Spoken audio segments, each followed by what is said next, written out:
میں ہوں سلمان رشید اور یہ ہے ایک مسافر کی دنیا۔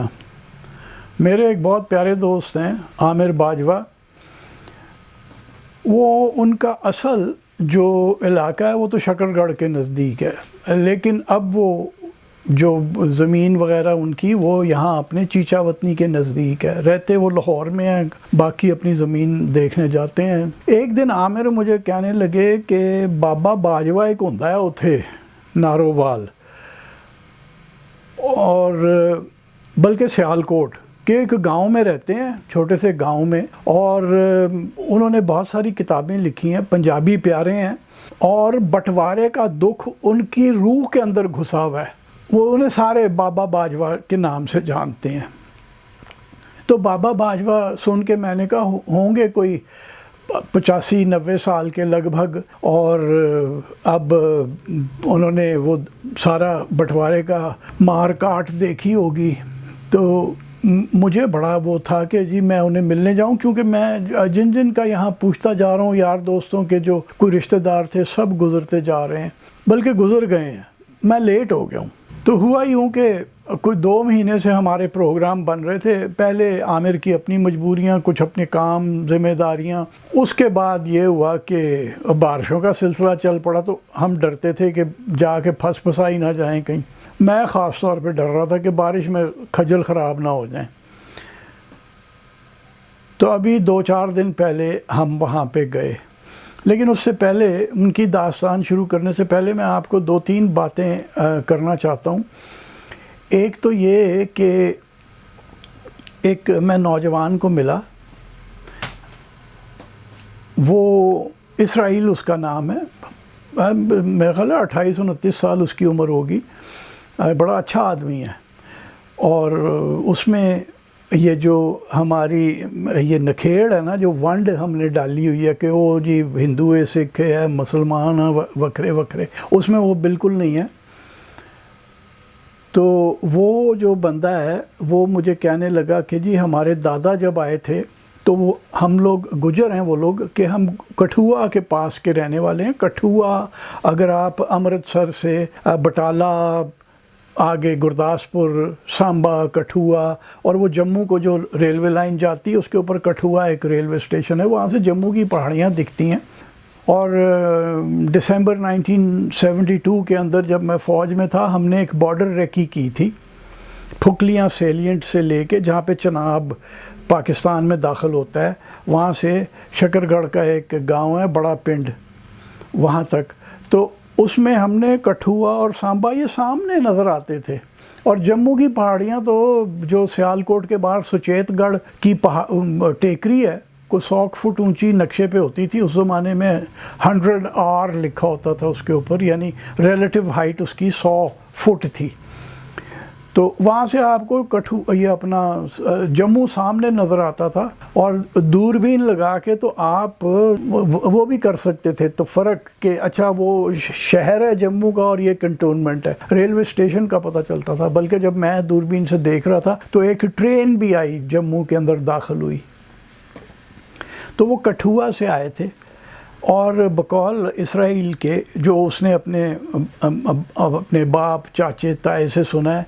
کہ دادا گھر کے باہر بیٹھ کے پہاڑیوں کی طرف دیکھتے رہتے تھے جموں کی، اور کہتے تھے کہ وطن تے اپنا اوہی ہے، اپنا تے اتھے ہی واپس جانا ہے، اور وہ یہ کہتے کہتے ختم ہو گئے۔ ابھی حسین حقانی ہمارے مشہور رائٹر ہیں، وہاں واشنگٹن میں رہتے ہیں اب، کیونکہ وہ پاکستان نہیں آ سکیں گے۔ ان کی کتابیں جو ہیں وہ بڑی اس قسم کی ہیں کہ وہ اب دشمن دیس مانے جاتے ہیں۔ بے نظیر بھٹو جب پرائم منسٹر تھیں تو ان کے سٹاف آفیسر بھی تھے، میں ایک بار ملا بھی ہوا ہوں۔ تو انہوں نے ایک ٹویٹر کے اوپر یا کہیں اور لگایا تھا، ٹویٹر پہ ہی تھا ان کا، کہ جب بٹوارہ ہوا ہے تو اب اس کے کچھ 4-5 سال بعد تک آپ کو آر پار آنے جانے کے لیے پاسپورٹ نہیں تھا چاہیے، آپ ایسے ہی آگے پیچھے چلے جایا کرتے تھے۔ پھر کہیں 1952-53 کے اندر کہیں پاسپورٹ لگ گئے، اور بنا ویزے کے آپ آگے پیچھے جا سکتے تھے۔ اس خنجر کی لکیر کے ساتھ جو ریڈ کلف نے لگائی، وہ خنجر کی لکیر تھی، وہ کاٹ دیا اس نے پنجاب کو۔ اس پہ خون تھا، اب صرف آنسو رہ گئے ہیں کچھ لوگوں کے، وہ بھی جیسے یہ جو بابا باجوہ کی میں داستان ابھی آپ کو سناتا ہوں ان کے، تو وہ ویزا کی بھی ضرورت نہیں تھی، پاسپورٹ تھا صرف، پھر وہ 65 کے بعد ویزا بھی لگ گیا، پھر وقت اور بگڑتا گیا، اور اب تو یہ ہو گیا کہ اب تو پرندہ بھی اوپر سے وہ ریڈ کلف لائن کو پار نہیں کر سکتا۔ اور جیسے میرے دوست ہیں کنک مانی ڈکسٹ، وہاں پہ رہتے ہیں، اب پتہ نہیں دلی میں رہتے ہیں، نیپال کے ہیں ویسے، وہ ایک بار بہت سال پہلے ہم آپس میں باتیں کر رہے تھے، وہ لاہور آئے ہوئے تھے، تو میں نے کہا کہ کوئی جیسے اس وقت ابھی میرا خیال ہے یورپین یونین کا یہ الحاق ہو چکا تھا، سارے ملک اکٹھے تھے، بغیر ویزا کے آپ ادھر ادھر جا سکتے تھے اگر آپ کے پاس ایک ملک کا ویزا ہو۔ تو میں نے کہا یار کیا پتہ ہم بھی کبھی یونائٹڈ اسٹیٹس آف انڈیا بن جائیں، تو کہتے ہیں کیوں یونائٹڈ اسٹیٹس آف انڈیا کیوں، United States of south Asia کیوں نہیں؟ تو بجائے ہم صلح، امن، آشتی کی طرف جاتے، ہم نے دشمنیاں بڑھائی ہیں۔ ایک کہانی اور ہے، وہ بھی جاتے جاتے میں سنا دوں، یہ میں پہلے اس کے اوپر ایک ویلاگ کر چکا ہوں، پڈھانا ہے یہ اپنے واگا کے نزدیک، اگر آپ واگا کو ایسے جا رہے ہیں تو سڑک سے سیدھے ہاتھ تھوڑا ہٹ کے گاؤں آتا ہے پڈھانا، اور وہ عین ریڈ کلف کے کھجر کی لکیر کے اوپر ہے، وہاں سے یعنی پڈھانے کے گھروں میں اگر آپ کھڑے ہیں تو آپ کو ایسے 150-200 گز پرے وہ باڑ دکھتی ہے، وہ فینس دکھتی ہے جو اب بچھا دی گئی ہے تاکہ کوئی پرندہ بھی ادھر ادھر نہ آ جا سکے۔ تو وہاں پہ وہ بابے بیٹھے ہوئے تھے، پنڈ گاؤں وہ جو ہے نا وہ سندھوؤں کا ہے، جٹوں کا، تو وہاں سکھ سندھو بھی تھے اور مسلمان سندھو بھی تھے، اور جو مسجد ہے بڑی وہ ایک سکھ سردار نے بنائی تھی، بڑے آدمی تھے زمیندار، ان کا نام میں بھول گیا ہوں، بعد میں مسلمان ہو گئے تھے، اور ان کا پوتا ذوالفقار ہے جس سے میں ملا تھا، وہ انہوں نے سکھی کے دور میں وہ مسجد بنائی تھی 1943 میں، اور بعد میں 1945 میں وہ مسلمان بھی ہو گئے۔ اس گاؤں میں جب ہم داخل ہوئے تو میں 2 دوستوں کے ساتھ تھا، تو وہاں وہ گاڑی کھڑی کر کے ہم نے دیکھا کہ کچھ بابے بیٹھے ہوئے ہیں، یہ کوئی ہے 8-9 سال پرانی بات، تو میں نے کہا یار چلو انہاں نال گل کرتے ہیں، سنیے کہ آخدے نے، تو وہ شروع ہو گئی کہ جی کیا کاٹ پاٹ ہوئی، ادھر کہنے لگے ہمارے یہاں سے صرف ایک ہی جان گئی تھی، اور وہ بھی بیچارہ بٹوارے کے کو 4-5 دن بعد واپس آیا تھا اپنا سامان لینے، تو کہنے لگے کہ وہ جڑا گھر تسی حویلی ویکھ کے آئے ہو نا وہ اس غریب دی سگی، ہم آتے ہوئے رکے، ایک گھر ویران پڑا تھا، تو میں نے کہا یار یہ دیکھ لیں، کہنے لگے کہ اور کسی کی جان نہیں ضائع ہوئی کیونکہ سب کو باحفاظت وہاں چھوڑ دیا گیا۔ تو میں نے ان سے پوچھا کہ وہ کیا ہوتا تھا پہلے؟ کہتے پہلے کی ہوندا سی، پہلے ایکا سی کٹھے سیگے، کوئی بھی چکر نہیں سی، اسی ਉਹਨਾਂ ਦੇ ਘਰ ਜਾਂਦੇ ਸੀ, ਉਹ ਸਾਡੇ ਘਰ ਆਉਂਦੇ ਸੀ, ਤੇ ਮੇਲਿਆਂ ਤੇ ਵੀ ਇਕੱਠੇ ਜਾਈਦਾ ਸੀ। ਮੈਂ ਕਿਹਾ ਫੇਰ ਕੀ ਹੋਇਆ? ਕਹਿੰਦੇ ਫਿਰ ਵੰਡ ਪੈ ਗਈ। ਮੇਰੇ ਸੇ ਰਾਹ ਨਾ ਗਿਆ, ਮੈਂ ਕਿਹਾ ਤਾਂ ਫੇਰ ਕੀ ਹੋ ਗਿਆ ਵੰਡ ਪੈ ਗਈ? ਕਹਤੇ ਫਿਰ ਸਾਡੇ ਮੇਲੇ بھی وکھو وکھ ہو گئے۔ میں ہمیشہ یہ کہتا رہا ہوں کہ اب میں ان ویلاگز پہ بھی یہی بات کی ہے کہ جی اچھا چلیں آپ نے بانٹ دیا، پنجاب کو کاٹ دیا، تو آپ نے کیا کیا؟ پھر یہ جو دیس ہمیں ملا ہم نے اس کے ساتھ کیا کیا؟ یعنی کہ جناح کا خواب نہیں، تعبیر جناح نے کی، خواب علامہ اقبال نے کا تھا، جبکہ علامہ اقبال کے بیٹے نے جاوید اقبال نے، انہوں نے کہا میرے پیو نے تو کبھی خواب ویکھیا ہی نہیں سی ہو جا۔ تو یہ جو تعبیر تھی، جو بھی خواب تھا یا جو بھی تعبیر تھی، اس کو تو ہم اس کے ٹوٹے کرنے کو تو ہم شروع سے ہی شروع ہو گئے تھے، 1947 سے ہی کام چالو تھا، کیونکہ یہ بھی بات میں پہلے کر چکا ہوں، اور کمال اظفر صاحب جو کہ اب تھوڑے دن پہلے فوت ہوئے ہیں، اور وہ گورنر بھی رہے ہیں ادھر اپنا سندھ کے، شاید پنجاب کے گورنر بھی رہے ہیں، مجھے یاد نہیں، ان کی ایک کتاب ہے واٹرز آف لاہور، وہ اس میں یہ سب کچھ ہے. اس میں انہوں نے لکھا ہے کہ حیات جونیجو صاحب جو کہ بیرسٹر تھے، وہ جب 1965 میں وہاں تھائی لینڈ اپنے ہمارے سفیر بن کے جا رہے تھے، امبیسڈر، تو ایوب خان کو ملنے آئے اسلام آباد جانے سے پہلے. تو ایوب خان نے انہیں کہا کہ یہ بنگال جو ہے نا، یہ ہمارے ساتھ 5 سال اور ہی ہے، حد 10 سال. ہم نے ان کو اچھی سی ایک بیوروکریسی اور ایک فوج دے دی ہے تاکہ وہ انڈیا کی جھولی میں نہ جا کے گر جائیں. یعنی ہمارے جو گڑبڑدگار تھے انہوں نے پکا پروگرام بنایا ہوا تھا کہ وہ جنہ دی جڑی تعبیر ہے نا، وہ اسی ناس مار کے چھڈنا ہے. تو یہی رونے سارے کے سارے، یہ جو آپ تصویریں دیکھتے چلے آ رہے ہیں، یہ بابا باجوہ کے ہیں. انہوں نے ایک بات جو سنائی، چونکہ پنجابی پیارے ہیں، پنجابی میں لکھتے ہیں. ان کی 17 کتابیں ہیں، جس میں سے 2 کے 3 جو ہیں وہ پنجاب یونیورسٹی چندی گڑھ سے چھپی ہیں. گرو مکھی پڑھ لکھ لیتے ہیں. انہوں نے اپنی کتابیں گرو مکھی میں لکھی ہیں، اپنے شاہ مکھی میں بھی لکھی ہوئی ہیں، لیکن وہ گرو مکھی میں بھی ہیں اور وہاں پہ پڑھی جا رہی ہیں ان کی کتابیں. اور کتابوں کے نام بڑے دل میں کھبنے والے ہیں. مثلا ایک کتاب کا ٹائٹل ہے لہو رنگی سویر، نانک واسا پار تے اولار. یعنی نانک واسا وسنے سے بسنے سے ہوتا ہے کہ دونوں طرف ایک ہی ہے. اور پھر اس کے علاوہ جو میں سمجھتا ہوں کہ بہت ان کا بڑا سبسٹینشل کام ہے، وہ انہوں نے پنجابی اکھیان، پنجابی کی کہاوتیں، 34,000 پنجابی کی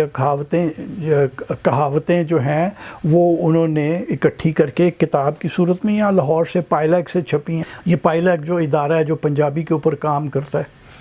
ایک کہانی جو سنا رہے تھے وہ اپنے کرتارپور کی ہے. کرتارپور صاحب کا جو گرودوارہ ہے وہاں کی، وہ کہتے ہیں ایک بار میں ادھر گیا تو وہاں ایک ایکسٹینڈڈ فیملی آئی ہوئی تھی. کہتے ہیں کہ بہت سارے کو 20-22 لوگ تھے، اور جو ان کا بڑا تھا وہ ایک ریٹائرڈ بریگیڈیئر تھے، شاید چیمہ تھے یا باجوائی تھے. تو وہ کہتے ہیں کہ وہ چونکہ ان کا کام پڑھ چکے ہوئے تھے، وہ ہماری طرح نہیں ہے نا، وہاں ابھی تھوڑا سا کتاب پڑھنے کا رواج ہے. تو وہ کہنے لگے کہ باجوہ صاحب کوئی اپنی پوئٹری سناؤ. تو انہوں نے ایک نظم گا کے سنائی، وہ میں آپ کو اگلے پروگرام میں سناؤں گا، ابھی صرف یہ تعارف میں ان کا کرا رہا ہوں. تو کہنے لگے کہ میری وہ پوئٹری سنتے گئے اور 22 کے 22 جو تھے، لڑکیاں لڑکے بابے مائیاں سارے رو رہے تھے. تو کہندے ہیں پھر میں بھی رو پیا. کہتے ہیں کہ میرے ابا جی میں جو کدی پوچھدا سی ونڈ بارے، تو وہ کہندے ہوندے سی اوئے مینوں ایس بندے کھانی ونڈ دی گل نہ کر میرے نال. یعنی انسان کھانے والا بٹوارا، بندے کھانی ونڈ، بڑی گہری بات. اور لہو رنگی سویر، وہ بھی ان کا یہی رونا ہے. اس میں بھی ان کا پورا نام بابا باجوہ کا ہے احسان باجوہ. وہ بھی یہی کہتے ہیں کہ جی چلو اسی کر لیا، اسی بندے ضائع کرتے، بندے مرواتے، پر اسی پھر اس دیس نال کیتا کی ہے اینے وریاں چ کوئی ایک کام ہم نے سیدھا نہیں کیا.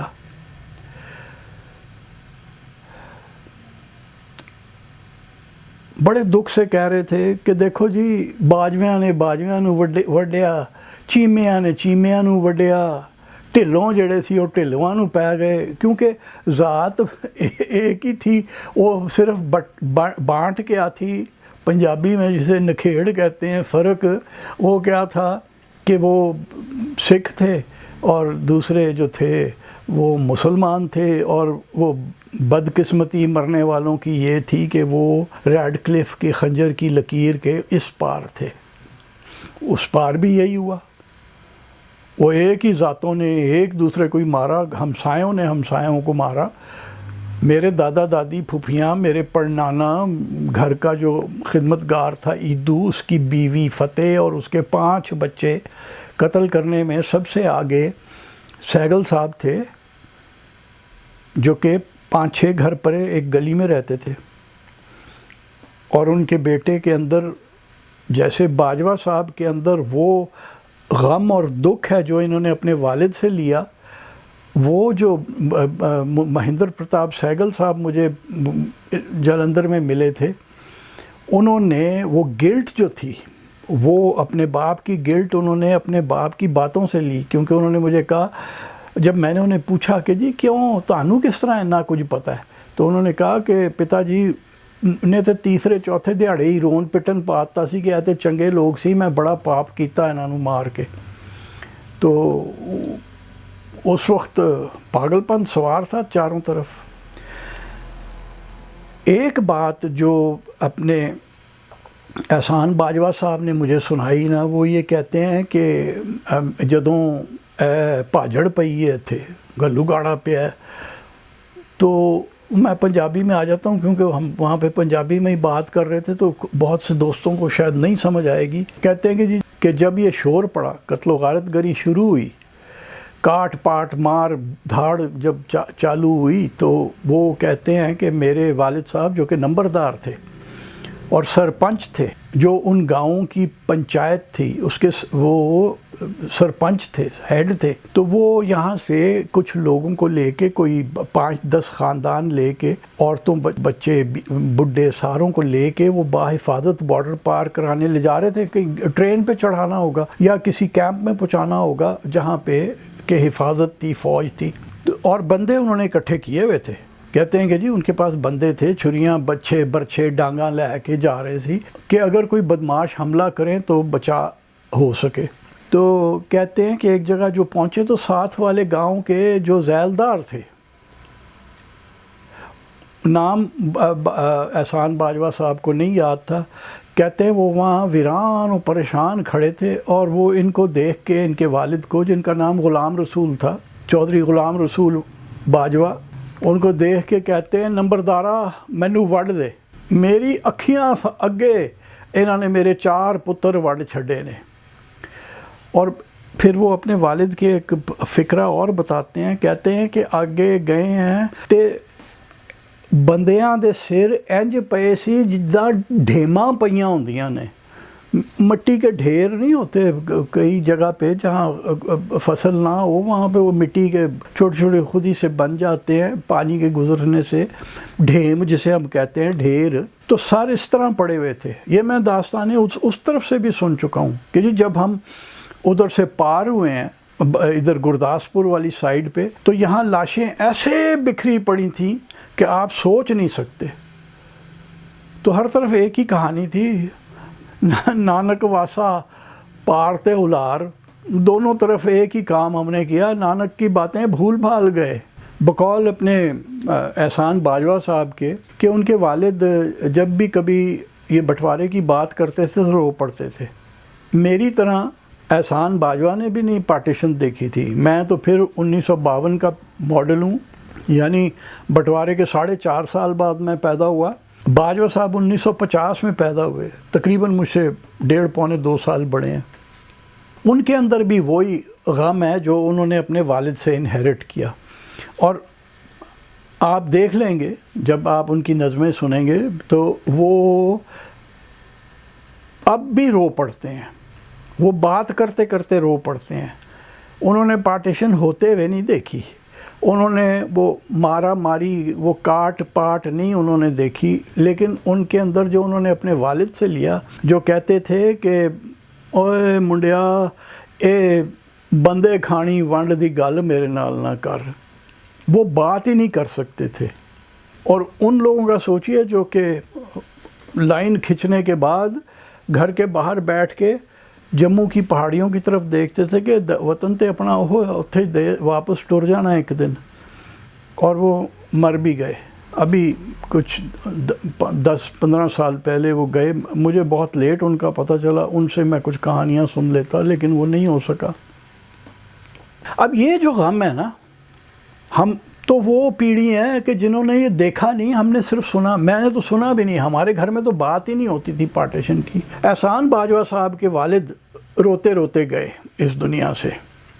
یہ ہمارے اندر رہ گیا ہے، اور یہ میرے دوست عامر باجوہ کے اندر بھی ہے، حالانکہ وہ تو رہے ہی اس سائڈ پہ رہے تھے، اور وہ مجھ سے 22-23 سال چھوٹے بھی ہیں عمر میں، انہوں نے نہیں دیکھا، ان کے والد نے سب کچھ ہوتے ہوئے دیکھا۔ تو یہ جو پیڑھی ہے نا ہمارے والی، ہمیں تو لوگ بومرز کہتے ہیں نا، ہم جو بومرز ہیں جیسے احسان باجوہ ہیں یا میں ہوں، وہ اور پھر جو ہم سے کچھ 10-20-25 سال چھوٹے لوگ ہیں، عمر میں کم لوگ ہیں جیسے میرے دوست عامر ہیں، تو یہ ان کے اندر بھی یہ غم ہے۔ میں کبھی کبھی سوچتا ہوں کہ چلو ہمارے اندر تو کوئی یہ ہے، اب یہ جو نئی نسل ہے، یہ کیا کہتے ہیں جین زی اور پتہ نہیں کون سی، اور اب جین الفا آ گئی ہے، اور تو یہ جو پڑھ رہے ہیں پاکستان سٹڈیز، جس سے ان کے ذہن، جسے فارسی میں کہتے ہیں پراگندہ کر دیے گئے ہیں، کیا جھوٹ کھسوٹ۔ احسان باجوہ صاحب کا بھی یہی رونا تھا کہ جھوٹ کھسوٹ، سارا جھوٹ ہمیں بتایا گیا کہ جی بڑی ونڈ سی۔ میرا ایک دوست ہے، وہ بھی اپنے آپ کو رائٹر سمجھتا ہے، وہ مجھ پہ بڑا ناراض ہے کہ میں کہتا ہوں کہ جی پہلے اتنی کوئی بانٹ نہیں تھی، یہ کوئی 2 نیشن تھیوری کی ضرورت نہیں تھی، یہ انگریزوں کی ایک کنسٹرکٹ تھا، یہ انگریزوں کا، مطلب ہمیں کوئی تکلیف نہیں تھی، ٹھیک ہے لڑائی ہو جاتی ہوگی تو اب نہیں کیا ہوتی، مطلب جہاں لوگ رہتے ہیں آپس میں کوئی لڑائی جھگڑا پڑ ہی جاتا ہے، اگر وہ مسلمان ہندو یا مسلمان سکھ کا تھا تو وہ اس کو اگر آپ رنگ دے دیں تو وہ، لیکن یہ ایسا نہیں تھا۔ وہ کہتے ہیں کہ بالکل ایسا نہیں تھا، ان کے والد کے دوست تھے سکھ ہندو سارے، میرے والد کے دوست جو کہ پارٹیشن کے بعد تک ہمارے گھر آیا کرتے تھے، اور وہ کوئی نہیں تھا، تو ایسے ہی کوئی بانٹ نہیں تھی۔ یہ جو بنائی گئی نا بانٹ، یہ ایک انگریزوں کا کنسٹرکٹ تھا، کیونکہ ان کو ایک ملک ایسا چاہیے تھا۔ روس جو تھا وہ سوویٹ رشیا بن چکا تھا اور اس نے بڑھنا تھا، گریٹ گیم ختم ہوئے ابھی تھوڑے ہی سال ہوئے تھے، جس میں روس اور برطانیہ جو ہیں وہ ایک دوسرے سے سبقت حاصل کرنے کے لیے کوشاں تھے، لگے پڑے تھے کہ ہم ادھر قبضہ کر لیں۔ روس والے سمجھتے تھے کہ ہم افغانستان پہ قبضہ کر لیں، تو انہوں نے کہا کہ اس ملک کو بانٹنا پڑے گا، کیونکہ یہاں ایک ایسی قوم ہمیں چاہیے جس کو صرف آپ یہ ایک دانہ ڈال دیں نا کہ وہ کافر ہیں، تو یہ ڈٹ جائے گی ان کے آگے۔ اور وہ جو پھر ہم نے امریکہ نے جب جہاد شروع کیا روس کے خلاف، وہ کوئی افغانیوں کا جہاد نہیں تھا، وہ امریکہ کا جہاد تھا روس کے خلاف۔ تو وہ جب جہاد چالو ہوا تو ہم ساتھ تھے، ہم نے سارا کچھ کیا جس کا خمیازہ ہم ابھی تک بھگت رہے ہیں۔ اب یہ جو نئی نسل آئے گی انہیں کچھ پتہ نہیں ہے، ان کے اندر نہ وہ غم ہوگا کہ ہوا کیا تھا، کتنے لوگ کس طرح کٹے، کس طرح مرے، اور انہیں صرف یہی بتایا گیا ہے کہ جی ہم نے بڑی قربانیاں دے کے یہ ملک حاصل کیا۔ اور بھائی جان، قربانی وہ ہوتی ہے جو آپ مرضی سے دیتے ہیں، ٹھیک ہے؟ یہ جو کچھ ہوا تھا یہ نادانستہ، یہ میرے دادا دادی پھوپھیاں سارے وہ جو قتل ہوئے جلندھر میں، وہ کوئی خوشی خوشی تھوڑا قتل ہونے چلے گئے تھے، وہ تو بیچارے چھپے ہوئے تھے، ان کو آ کے زبردستی مارا گیا، یہ کوئی قربانیاں نہیں تھیں، یہ قتل و عام تھا، اور یہ آپ کے اپنوں نے ہی قتل کیا، ہمسائے تھے۔ اور مہندر پرتاپ سہگل جن کے والد نے یہ کام کیا تھا، انہوں نے مجھ سے جب ملے ہیں تو مجھے سب سے پہلی بات یہ کہی ہے کہ ویکھو جی سب تو پہلا تو میں تواڈے کولوں بڑی معافی منگنی ہے، اے سارا کیتا ہے میرے پیو دا سی، مطلب گلٹ تھی، آنے والے کیا کریں گے۔ ویسے ایک بات ہے کہ جو جنہوں نے سب کچھ ہوتے ہوئے دیکھا، جو یہ الاپ بھی الاپتے تھے کہ جناب قربانیاں دے کے ہم نے یہ ملک حاصل کیا ہے، انہوں نے اس ملک کے ساتھ کیا کیا، وہی جو باجوہ صاحب کا رونا ہے، وہی جو میرا رونا ہے کہ جی بندے مروا دیے، بہت کچھ کر دیا، لیکن آپ نے کیا کیا۔ تو اگر اب میں اس میں باجوہ صاحب کی جو ان کے ساتھ تھوڑی سی گفتگو ہے وہ بھی میں ویڈیو لگا دوں تو یہ بہت لمبا ہو جائے گا، وہ میں آپ کو اگلی قسط میں دکھاؤں گا۔